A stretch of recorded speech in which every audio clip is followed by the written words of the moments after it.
Magandang araw po sa inyong lahat mga bro. Unang sa lahat, nagpapasalamat tayo sa Diyos sa panibagong pagkakataon na pinagkaloob po sa atin para po makagawa tayo ng mga tutorial patungkol sa ating mga motor. So ngayon araw mga bro, magpapalit lang po ako ng preno dito sa ating NS200 kasi ayan, kahapon nung ginamit ko mga bro, parang hindi mekaniko ayan, naubusan tayo ng brake pad. Magpreno naman siya kaso nalangit-ngit na ingay po siya. So yan ang ituturo ko sa inyo kung paano magpalit ng brake pad dito sa NS200. At bago natin umpisahan mga bro yung ating tutorial, kung mahilig kayo sa mga ganitong video, huwag nyo kalimutan mag-subscribe para po lagi kayong updated pag mayroon po tayong mga panibagong videos na mga i-upload. So tara!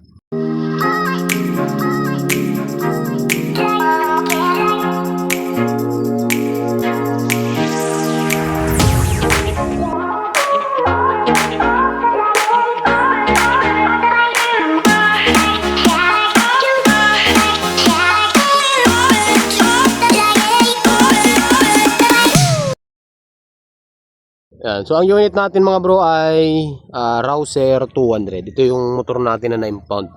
Yan. So ito meron mga katulad to mga bro. Pwede rin siya sa Gixxer. Ayan. RS200. Ganito rin yung pad. Yung caliper. Yung Rouser 220. Ganito rin. Ayan. Umpisa na natin mga bro. Sa pagpapalit ng brake pad, siyempre dapat meron muna kayong pamalit. Ito po yung gagamitin natin na pamalit. Ayan, CSL. Kakulay niya, di ba? So sa pagpapalit mga bro, madali lang. Ito meron dalawang lock dito. Isa tsaka dalawa. Ayan, tatanggalin po natin 'yan. Gamit na lang kayo ng kung anong gusto niyo gamitin na pangtanggal. Nasa inyo na 'yon. Diskarte mga bro. Diskarte ba na tinatawag? Try natin dito sa Try natin sa flat. Ayan, ayaw, malaki.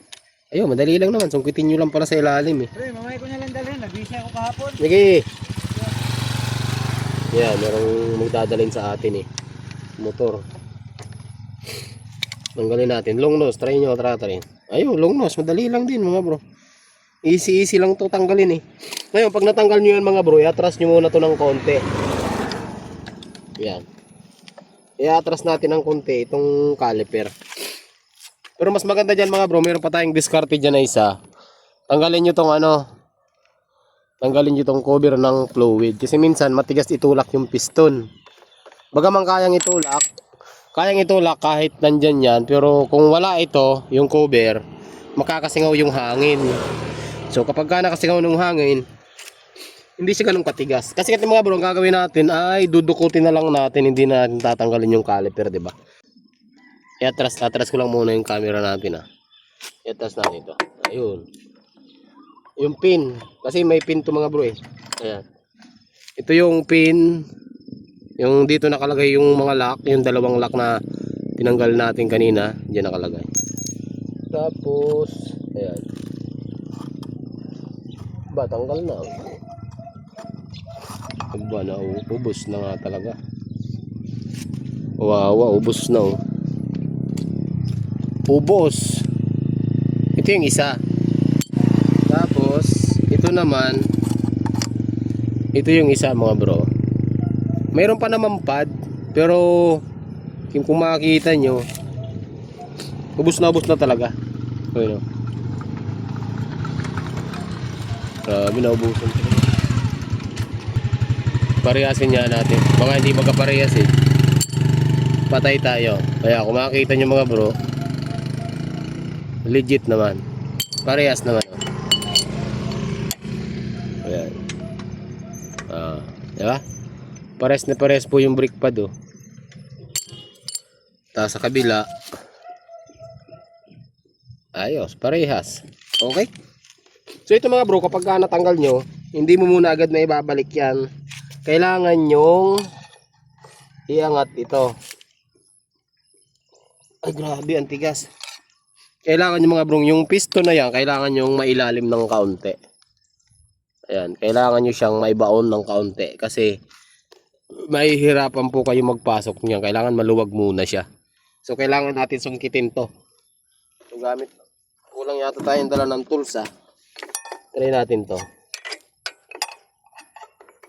Ito mga bro, madali lang tong magpalit nito. Basta mayroon kayong tools, Hindi nyo kailangan mga bro dalhin sa shop. Yan.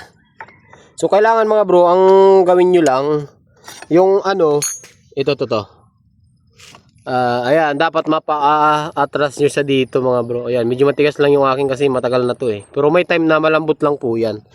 So kaya naman gawa ng diskarte. Ayan. So kasi mga bro, kapag hindi nyo napatras po yan, hindi nyo rin po ito may papasok. Mahihirapan kayo magpasok. So sa pagpapasok naman, dapat ganyan, nasa taas to, nakaganito. Hindi ganito. Ayan, kasi hindi nyo naman mailalak dito yan. Dapat ganito. Okay? So ulitin ko, dapat may atras nyo yung piston nya. Kapag hindi nakatras yan, hindi nyo may papasok yan. Tapos kung mapapansin nyo, ayan, di ba nakadikit dito yan kasi nga mas malaki yung gap dito, dito maliit kasi nga tinulak natin dito, di ba? So yung gagawin nyo, atras nyo lang to, ayun oh. Gumagalaw naman to mga bro. Kaya nga sabi ko sa inyo, mahalaga mayroong mga grasa to. Eh sa akin naman nilalagyan ko talaga ng grasa to. Ito mga to. Okay, ulitin ko ha. Atras natin kasi gumagalaw po yan oh. Ayan, ganun dapat. Tapos unahin natin yung likod. Lagay natin yung likod. Ngayon sa likod sa ano mga bro, mayroon naman ito, mayroong housing yan dito sa kabila. Mayroon siyang talagang lagayan, ayun.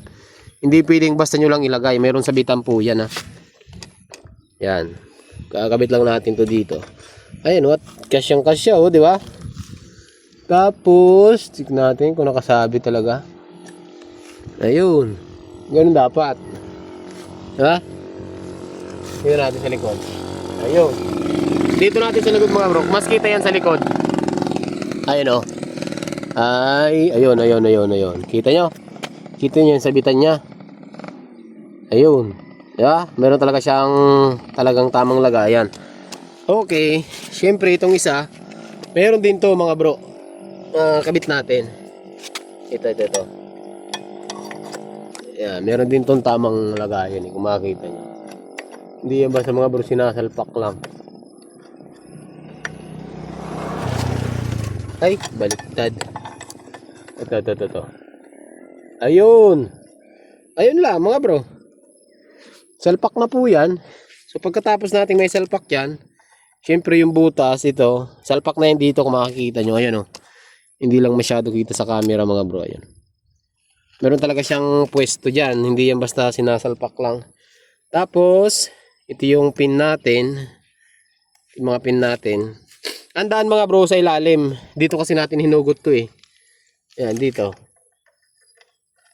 Yan, daan. Suksok nyo lang. Kailangan pasok lang sa butas. Yan.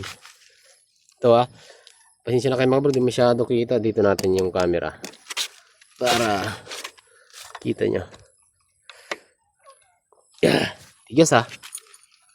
Pukpukin natin mga bro. Dahan-dahan lang. Yun. Pasok naman eh. Diba?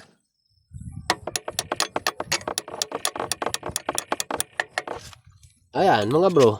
Okay na yan oh. Tunay na yan. Kung papansin nyo. Problema lang natin. Yung ano. Yung pinakalagayan ng ano. Pagpukin pa natin mga bro ng bahagya. Yan. Okay na yan oh. Goods na yan. Tapos kung yan yung lagayan, naiikot naman yan. So ang lagay natin ay sa ibabaw. Hindi po galing ng ilalim. Sa ibabaw po ang daan. Parang ganito. Yan. Diba? Dalawa po yan. Kahit naman isa, okay lang. Pero mas maganda dalawa mga bro. Kasi dalawa talaga yung stock nito eh. Ayan o. Yan. Okay na mga bro. Ganun po yan. Ngayon kung mapapansin nyo, wala po kayong preno. Walang preno yan. So kailangan yung bubumbahin to. Kailangan yung bumbahin yung ating preno. Tapos itakip na natin to ng ayos. Ayan. Yung tinanggal natin. Kasi baka makakalimutan nyo, lawag pala to. Kailangan patakip siya. When it's falling good time. Yan. Tapos bumbahin nyo, gagalaw na yan mga bro. Kung mapapansin nyo. Diba? Ayan, lumalabas na, lumalakas na mga bro. Ito na. Ayun. Diba? So malakas yung ating preno. Mapapansin nyo. Oh. Boom! Boom! Boom! At ganun lang mga bro, no? Ganun lang kadali yung pagpapalit ng brake pad dito sa NS200. So medyo nahirapan lang tayo kasi yung pagpapatras ng piston matigas siya. So may time na malambot lang, may time na mahirap. So kapag ka mahirap, diskartehan nyo na lang mga bro. Pwede nyo kalasin yung gulong kung kinakailangan. So hanggang dito lang yung video natin. Magandang araw sa inyong lahat at ride safe lagi.